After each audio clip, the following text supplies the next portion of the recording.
Good morning. My name's Marina. The object that I picked today was this brooch, and it's inexpensive and small, but it's one of my most valued possessions. It's over 20 years old. It belonged to my grandmother, who died from cancer. So she had gotten it from her job. So she used to work in a coat factory in downtown LA. It actually was passed on to my mother during her chemo, and then she gave it to me.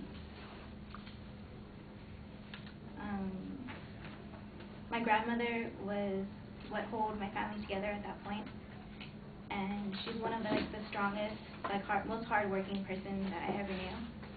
And she had a bunch of brooches, but my aunt totally went and stole them all, so it's the only one left.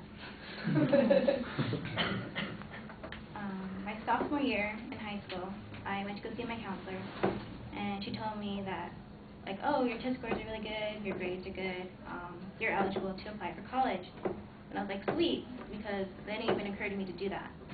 Most of my family, didn't even graduate high school.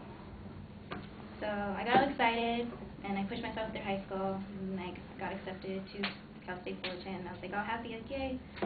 So, but the following after my graduation, about 2 weeks after, I barely got my certification, my mom got laid off. The company was closing, so it was me and one other student.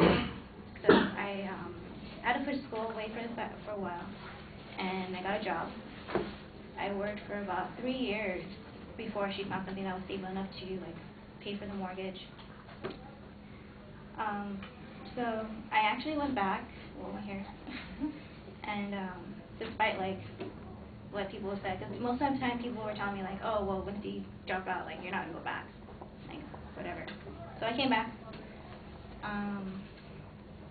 It's not where I wanted to be, but I'm hoping that I finish by the time I'm 30. I consider my grandmother's life similar to mine because she never gave up. She was always worked hard. She used to travel she used to live in Alcerina, so she used to travel from Alcerina all the way to downtown LA on the bus. So she'd get up at 6 o'clock in the morning, and she'll be back till 6 at night. And during her 35 years of working there, at some point there was a bus strike, so she would have to walk 9 blocks from her job because my grandpa was a jerk, and he said he didn't want to go through traffic, so she has to meet her a different block. The pin reminds me of her strength, and it encourages me to push myself to do what needs to be done in order to get a better life for myself.